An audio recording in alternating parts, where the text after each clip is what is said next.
જો રાજી કરવા છે એવી ભૂખ જાગશે તો 30 વર્ષની નહીં, બાપાઓની 70 વર્ષની જતી રહેશે. બાપાઓ સાંભળો છો ને બધા? હા, તમારે તો ખાસ થવાનું હો. હવે આપણે બધા હવે ખાઈ પી ઉતર્યા કહેવાય. હવે ઘરમાં કાંઈ જીત ના કરાય, સમજી લેજો. 50 ઉપર ગયા ને એટલે વનમાં બેઠા, પછી દીકરા દીકરીઓને વહુઓ કે ને એમ જ કરવું જોઈએ. હા, તો ઘરમાં પરિવારમાં સુખ શાંતિ રહેશે. હવે આપણો કક્કો સાચો, નહીં બોલવાનું, નહીં વિચારવાનું. જો શાંતિથી ઘરમાં રહેવું હોય તો, નહીં તે પછી અમે એમ ગમે એટલો ઉપદેશ આપશું ને તો આ બધાએ તમને કાઢી નહીં મૂકે, પણ મહીથી પ્રેમ નહીં જાગે. હે બસ. હવે આપણે ઘણું આપણું મન ધાર્યું કર્યું, આ સુધી બધાને બહુ ગગલાયા, બહુ લપ કરી. હવે સુધારો કરીએ, કારણ કે વડીલોને લઈને ઘણી વખત ઘરમાં બહુ ડખા થતા હોય છે. આપણી લૂલી ઠેકાણે ના રહે, બોલવામાં બાફી નાખીએ અને જમવામાં તો ખાસ બાફી નાખીએ. હે હવે હવા ઓછા કરીએ, જે માળે ને જે થાળીમાં આવી જાય ને જમી લેવાનું પ્રેમથી, માથાકૂટ નહીં કરવાની.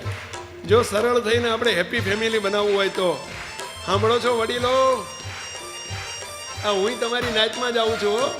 હા, ભક્સ્વામી આપણે આવી ગયા એમાં. હો હા, હું આવી ગયો, આપણે એમાં આવી ગયા. 60 વર્ષ ઉપરના.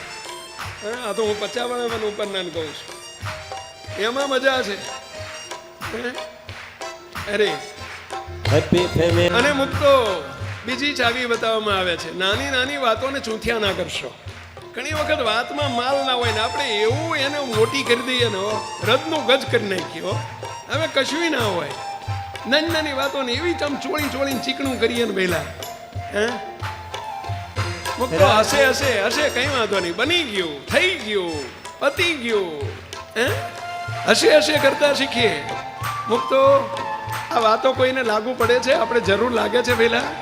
કેટલાને લાગે છે કે મારા જીવનમાં કરવું જરૂરી છે? કેટલાને લાગે છે? આંગળી ઊંચી કરજો પહેલાઓ. આ ઘણા હજુ નથી કરતા. હા, કરજો, જરૂર છે આ બધા માટે. હો, આપણને બધાને લાગુ પડે છે, એક વ્યક્તિને લાગુ પડે છે. બાળમુક્તો તમને લાગુ પડે છો. હા, તમારે પહેલું કરવાનું છે આ બધું. હા, જો ના કર્યું તો ઠીક નહીં આવે. 2 કાન વચ્ચે માથું કરી નાખવું પડશે. હા, 2 કાન વચ્ચે માથું. હા, આપણે બીજું શું વિચારીએ જ ખબર છે? હવે હું મોટો, હું ઘરનો વડો કહેવાઉં, મને ખબર નહીં પડતી હોય. તમે બધા આજકાલના, તમે બધા નવા, અમે બધા જૂના. અમે આટલી બધી દિવાળીઓ ભાળી છે, તમારા કરતાં અમે કેટલા અનુભવી છીએ. અમને ભાન નહીં પડતી હોય, અમારું કીધું કરવું જ પડશે, નહીં ચાલે. અરે ના હાલે ભાઈ આવું બધું. આજના જમાનામાં, હેપી ફેમિલીના જમાનામાં ના ચાલે આ બધું. હવે અરે હવે છેલ્લી લીટી છે, ઊભા થઈ જાઓ બધા. હવે બધાનો મનોરથ પૂરો થાય ને પહેલા. વાહ, પણ સાંભળજો, હા, શબ્દો તારા મગજ મન ઉપર લેજો. ખાલી કૂદકા મારીને આપણે છટકી જવાનું નથી, આ કરવાનું છે, આ પ્રમાણે કરવાનું છે ભાઈ. હા, રિઝલ્ટ જોઈએ છે આપણે ભાઈ, પરિણામ જોઈએ છે. બસ બધાની આગળ ભલે દયાળુ, આપ જેમ કહો એમ હાથ જોડીને હારી જઈએ, હારીને રાજી થઈએ ભાઈ. અને સૌની આગળ હાથ જોડીને હાજી કરીએ. જો કેવી મજા આવે છે, જુઓ તો ખરા. હાથ જોડીને, એ તાળી નથી જોતી મારે. હવે હાથ જોડીને ભલે દયાળુ બોલતા શીખો.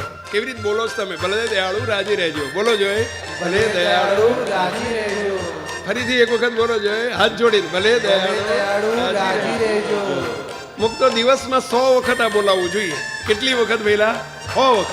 કોઈને ફોન કરો ને, તો ફોન આવે ને રિંગ જેવી આગળ જય સ્વામિનારાયણ બોલો છો ને, એની સાથે પહેલું આ બોલજો, ભલે દયાળુ રાજી રહેજો. બોલો મહારાજ રાજી રહેજો. આટલું શબ્દ બોલાય છે ઘરમાં, તે આ શબ્દનો ઉપયોગ બહુ વધારી દો.